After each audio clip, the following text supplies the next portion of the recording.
projet mécatronique, en fait, ça a été l'objectif de confronter les étudiants au réel par l'apprentissage, par le faire. Donc c'est un projet qui se déroule pour les 3e années du parcours intégré. Il se déroule pendant 10 mois. Le point de départ, ça a été une séance de créativité sur des thèmes qu'on leur a proposés. Ils ont choisi leur propre projet mécatronique. Et pour après aller plus loin dans la définition du besoin, on a fait des séances de design thinking pour leur permettre d'avancer sur leur cahier des charges. Après, ils ont dû concevoir donc ce cahier des charges en définissant toutes les fonctions. Et donc tout au long de l'année, ils ont dû dans un premier temps valider leur concept, passer devant un jury qui leur a permis de dire oui, ce projet est suffisamment abouti pour pouvoir après le développer et construire leur propre prototype. Donc c'est vraiment un projet de promotion où les équipes, c'est des équipes de 5 à 7 étudiants qui vont travailler ensemble, se confronter à la réalité en termes de management d'équipe, en termes de problèmes techniques, et puis de faire des jurys de validation comme en entreprise pour pouvoir aller au bout de leur phase de développement de projet mécatronique.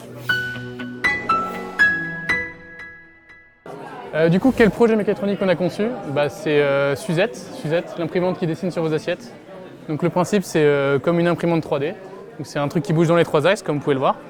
Et l'idée, c'est un truc qui est fait pour les pâtissiers, pour les boulangers, pour tous ceux qui veulent, même pour des particuliers. Le but, c'est de faire donc, du glaçage de gâteaux en 2D, et que ce soit personnalisable à volonté.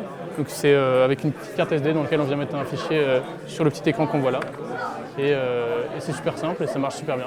Et du coup, dans ce projet, on a mis plein de compétences qu'on a appris à l'ICAM en jeu, donc le management parce que c'est gestion d'équipe, on est quand même 7 dans l'équipe, donc il faut gérer que chacun fasse son travail et que chacun ait un rôle bien réparti.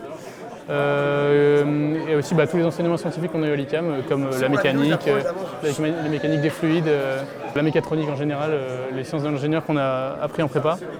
Tout ça c'était utile pour mener à bien ce projet, puis on a eu l'aide de professeurs experts qui étaient chacun spécialiste dans certaines matières. Le projet mécatronique, c'est l'opportunité donnée aux étudiants qui rentrent en cycle d'ingénieur d'élaborer un projet pluridisciplinaire dans une démarche projet. Ils élaborent par groupe de 7 étudiants un système qui comporte des éléments électroniques, mécaniques et informatiques. Ils sont confrontés à la réalisation et aux aléas de cette réalisation dans une démarche projet. Cela permet de se projeter dans leur métier de futur ingénieur concepteur. Ce qui est intéressant dans la fabrication, c'est qu'on a un outil, un atelier complètement dédié à ça, avec beaucoup de ce qu'on appelle des plateformes numériques et des outils numériques, des machines telles que les découpes laser, les imprimantes 3D, les fraiseuses, les découpes jet d'eau. Ça permet vraiment de passer de l'ordinateur à la réalité. Ils vont donc essayer une pièce qui va être dans leur tête, la transformer en réalité et voir ce qui a été, pas faisable, et 2, raté, pour s'améliorer après la conception. Et faire ainsi des boucles itératives qui vont nous permettre d'améliorer les produits et de les créer tout simplement. Les étudiants, on les laisse de manière volontaire autonome, de A à Z sur leur projet. On les suit, on les aide, mais on ne fait pas pour eux. Et c'est toujours le cas quand ils vont devoir faire de la fabrication, parce qu'on va les former. Après les avoir formés, ils vont être libres d'essayer, de rater et de reproduire sans faire les mêmes erreurs. L'objectif de notre formation est de former des étudiants qui sont non seulement capables de réaliser des systèmes mécaniques électroniques avec de la réalisation de cartes électroniques ou des aspects techniques, mais aussi qui soient capables de gérer des projets en équipe et de mener à bien leurs projets. Durant ce module, nos étudiants travaillent sur de la robotique, sur des systèmes pluritechniques avec de l'informatique, de l'automatique, des systèmes embarqués. L'idée est de confronter nos étudiants à des problématiques réelles qui touchent notre société, telles que par exemple résoudre des problématiques dans la mobilité, la récupération d'énergie, de l'écologie intégrale, etc. Donc, le projet mécatronique que nous avons conçu se prénomme Deeperblue. C'est un échiquier semi-autonome. Pourquoi semi-autonome? Parce qu'il permet à une personne de jouer en physique contre une intelligence artificielle sur un plateau.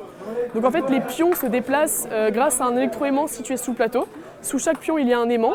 Sous chaque case, un capteur qui permet à l'intelligence de reconnaître la place du pion et aux joueurs de jouer donc en physique contre une intelligence artificielle sur un plateau comme on pourrait jouer sur Internet, sur chess.com par exemple. Un des nombreux enjeux du projet Mécatronique, c'est le travail en équipe. Alors pour nous, dans le groupe de Deep Purple, ça s'est très bien passé parce qu'on s'est bien réparti les tâches dès le départ. Il y a eu une bonne entente, donc du coup c'était un projet où on a pu apprendre beaucoup de choses dans de nombreux domaines de compétences, comme notamment le codage, dans tout ce qui était intelligence artificielle, la gestion de projet, le suivi de projet aussi, la gestion de planning, etc. Et du coup ça nous servira grandement dans notre vie professionnelle future. Deep Purple, ça a été un projet qui est hyper complet parce qu'on a dû faire face à plein de problèmes mécaniques, électroniques, matériaux, parce qu'il faut que notre table en bois soit la plus fine possible pour que les capteurs lisent bien l'électroaimant qui est en dessous, avec tous nos capteurs bien sûr sous chaque case pour détecter l'emplacement des pions. Et d'un point de vue informatique, ça a été très complet également parce qu'il a fallu réaliser des algorithmes pour calculer la meilleure position possible à jouer aux échecs et également coder tous les capteurs, la liaison, Wi-Fi. Il a fallu mettre en place tout le système des moteurs pas à pas, bien faire les bons réglages. Ça a vraiment été un projet très complet à tout point de vue, du niveau informatique, électrique, mécanique. C'est vraiment quelque chose de très enrichissant.